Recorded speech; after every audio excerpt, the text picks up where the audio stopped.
Assalamualaikum warahmatullahi wabarakatuh. Perkenalkan, saya Firman dari SDN Burujul, peserta pelatihan KKA 2025 di Lokus SDN 1 Sodong. Berikut ini refleksi modul 3 tentang etika dan keterbatasan kecerdasan artifisial. Yang pertama, batasan kecerdasan artifisial. Menurut hemat saya, setelah mempelajari modul bersama fasilitator dan modul yang ada di LMS, setidaknya ada dua keterbatasan utama dari kecerdasan artifisial atau KA yang saya pelajari. Di antaranya, yang pertama, kecerdasan artifisial tidak memiliki pemahaman kontekstual dan emosi seperti manusia. Kecerdasan artifisial hanya dapat meniru pola dari data tanpa benar-benar memahami makna di baliknya. Artinya, ketika data yang dimasukkan salah, maka outputnya pun akan bias ataupun salah juga. Kemudian yang kedua, kecerdasan artifisial sangat bergantung pada data.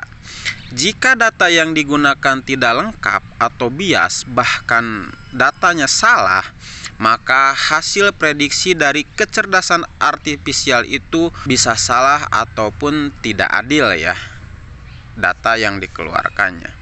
Sehingga menurut saya keterbatasan ini penting dipahami, karena meskipun kecerdasan artifisial terlihat canggih, namun perannya tetap tidak dapat menggantikan manusia itu sendiri. Pemikiran kritis dan empati hanya dimiliki oleh manusia dan tidak bisa ditiru sepenuhnya oleh mesin. Kemudian yang kedua, dampak keterbatasan kecerdasan artifisial di sekolah. Kecerdasan artifisial bisa mempengaruhi penggunaannya di sekolah, terutama dalam hal keadilan dan akurasi. Misalnya, jika kecerdasan artifisial digunakan untuk menilai tugas siswa berdasarkan teks atau gambar, maka hasilnya bisa tidak akurat jika sistem tidak dilatih dengan data yang relevan dengan konteks lokal.